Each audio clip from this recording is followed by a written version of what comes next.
Hi, second graders. I hope that you guys have been able to get outside. The weather has been beautiful the last couple of days, especially after that rainy week last week. Well, friends, last week when it was super rainy, I had a chance to go back to Westwood and get some of our picture books from our classroom. And I was digging through trying to figure out what books do I want to read next to you guys. And I found one of the books. You guys know a lot of the books in our classroom library are from Miss DeLange's class or library from when she was a kid. And I found some of these Froggy books. I used to love these Froggy books. So today I thought I would read you guys the story Froggy Bakes a Cake. Friends, in this story, there are a lot of spots in the story where characters are talking. I want you, as I'm reading, to follow along with your eyes. Watch for those quotation marks or those talking marks that show us when the character's talking. Notice how Miss DeLange's voice changes to make my voice sound like the character. After reading this story, maybe you are going to get one of the books that you've been reading out and practice making your voice match the character. If you want to send me a video too, I would love to hear how you make your voice match the character. All right, Froggy Bakes a Cake, written by Jonathan London and illustrated by Frank Rimkinswick.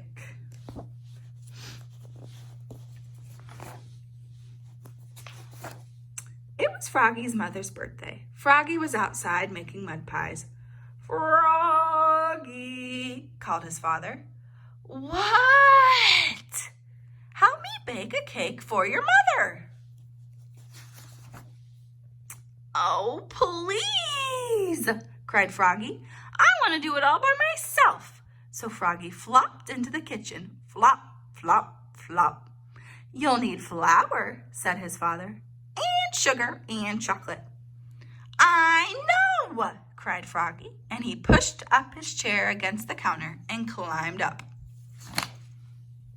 He took down the flour, he took down the sugar, he took down all the chocolate candy his mother had hidden since Halloween. We need lots of flour and sugar, said Froggy, and he dumped a large bag of flour and a whole box of sugar into a big yellow bowl. We need lots and lots of chocolate, said Froggy, and then he dumped in 10 handfuls, Simba, of chocolate-covered flies. Simba must love this book, too.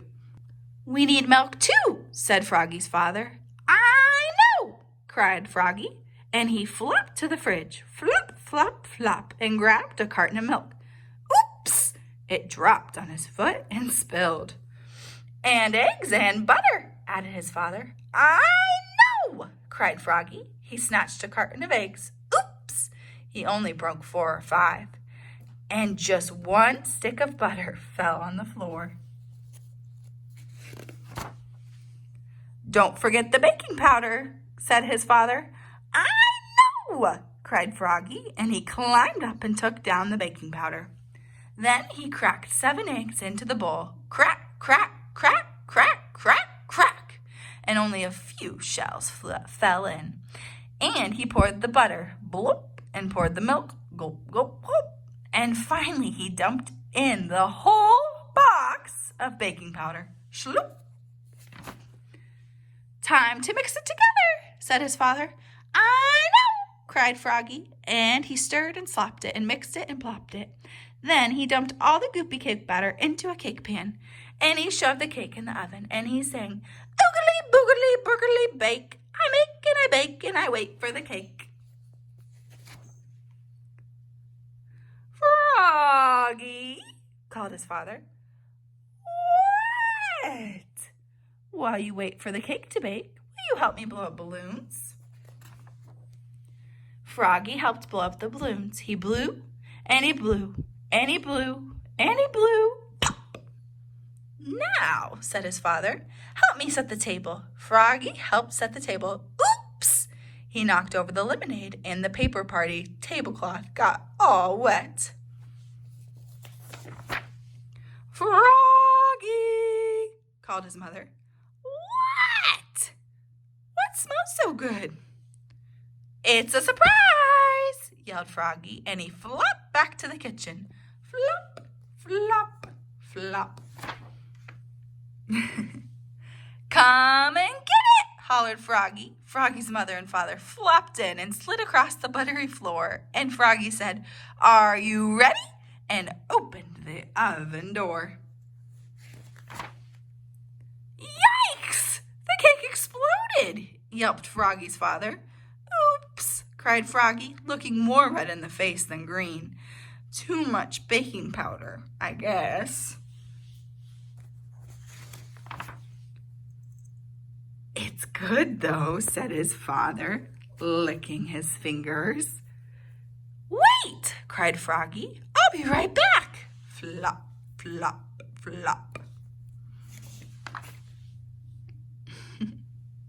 Happy birthday, Mom, he said, and he handed her a fresh mud pie with a candle in it. I made it myself. Oh, Froggy, said his mother, this is the best, birthday pie I've ever had. What a mess, said Froggy's father. Let's go out to celebrate. Great, said Froggy. Yes, said Froggy's mother. And together they leapfrogged all the way to the bakery. Flop, flop, flop.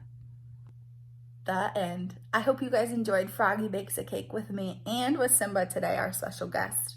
Also, if you have a chance and you want to practice making your voice sound like the character and have mom or dad or brother or sister or aunt and uncle, whoever is with you that could help you record or send yourself reading and making your voice match like the character to me, I would love to hear your awesome reading. See you guys soon.